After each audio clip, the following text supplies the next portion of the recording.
Hey, it's Dan here. I'm back in Prague after a month back in Vancouver, Canada. I hosted an amazing event there with some great ENFPs and INFPs. We rented a whole house down by the beach in White Rock, and it was amazing. It was super cool. I was a little nervous beforehand about, having everyone in the same house, living together during the event, but it turned out to be an amazing experience and really glad we took that risk and did it that way. Now in this video, I am answering a question from an ENFP who thinks he might be an INFP, but that's not the point of the question. He's writing from Iran, he's studying computer science and wondering if that is the right fit and really struggling to figure out what he should be doing, kind of slugging along. And most important, he says he's feeling lost and spending most of his time playing online games. And that's where I'm going to start with my answer to this, is the online games part. See, it's not weird to feel lost, to feel like you're not sure what your next direction is. And that's where we're going to start, is the aspect of online games and feeling lost or not sure what you should be doing with your time. Because it's not unusual to feel like unsure of what you want to do next, feeling lost, or feeling like you want to figure out your direction, your next steps. Heck, I've been feeling that way. I haven't talked about this on the channel, I don't think yet. If I have, then I apologize, I totally forget I have. But I have some very big plans in terms of travel and life and business over the next few years. And they're like 80 to 90% clear right now. The last 10% I'm still figuring out. And that's fine, that's totally normal. But where I think you could be going wrong with this, and this goes to everyone who is playing online games, who is playing video games, who is just generally addicted to something or distracting yourself with something.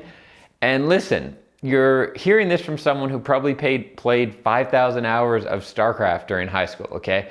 I know what it's like to be into games. I love gaming. I still own an Xbox and put it in storage most of the time because I know the effects it can have. And so here's the thing, if you're in a stage of life where you're unsure of what you want to do next, or you're not that happy, the absolute worst thing you can do is distract yourself with gaming. The absolute worst thing you can do is distract yourself with gaming, with social media, with viral videos or Netflix, because you need time to sit on these big decisions.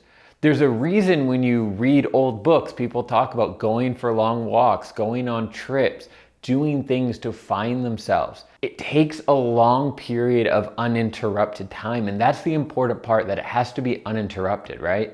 So if you're starting to get some clarity, and I've experienced this myself as well as with clients, is if you're starting to get clarity and figuring out, okay, I think actually maybe, oh no, wait, playing video games again. Well, I think I know what I want to do. At the bar with friends, getting too drunk to think about anything. Well, I think my life purpose might be, Facebook messages, let's go check those, right? You need uninterrupted time. I'm not talking about a few hours. I'm talking about what could be a few weeks or a few months. And all these activities that can serve as major distractions, whether that's drinking, girls, boys, video games, social media, or any number of other things, they ultimately are much more destructive than you realize in the moment. Because when you're starting to face a tough choice, let's say you're starting to reevaluate something you're doing in life, and you're getting to the point where you might come to that tough decision of, hey, I need to drop out of school, or end a relationship, or quit this job.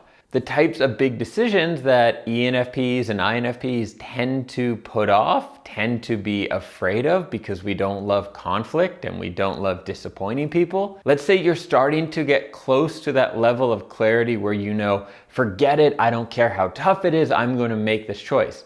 You're getting close to that point, but hey, Netflix, the new Narcos is out. I can wait another week till I decide on what I should do with my entire life, right? New video games out, or old video games out, or whatever it is. These sort of distractions are really, really dangerous. Now, I'm not saying you should eliminate these things from your life, whether it's dating, video games, TV shows, drinking with friends. If it's done in the right context, in other words, you're fairly happy with your life, you're moving in the right direction, and you just enjoy these things, do them, do lots of them. Life should be enjoyed.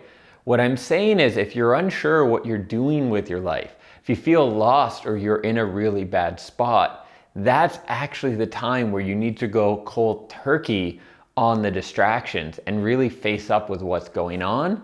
And that's how you'll get the clarity. It's definitely a bit of a chicken and the egg situation. You know, what came first is, are you distracting yourself because you're unhappy, or are you unhappy because you're distracting yourself? And in my experience, it's both. Perhaps there's a bit of unhappiness that leads to trying to distract yourself, but then by distracting yourself, that unhappiness gets worse because you don't have time to focus on your problems or focus on what you really want and to then deal with it. So what I found, the only solution is eliminate, not reduce, eliminate the distractions for at least a month. Cut it off, go cold turkey. It will be tough for the first little while. Anticipate that. Go in with a tough mindset. Okay, this will be tough, but I will face it. I will harness my superpowers and I will make it happen. Go cold turkey for a month and use that time to face what may be making you unhappy and to get the clarity for what you really want to do. And when you do that, you're going to find you come out on the other end of this a much better person, a happier person, and a more purposeful person. Now, if you'd like me to answer one of your questions in a video here on the channel, head to dreamsaroundtheworld.com and click the Ask Dan tab and submit your question to me. And if you're new to the channel, consider hitting that subscribe button. I publish new videos every week helping you become the best version of yourself, all while creating the most awesome life possible for you and those you love. Thank you for watching. Thank you for your support, and catch you in the next video soon. Ciao.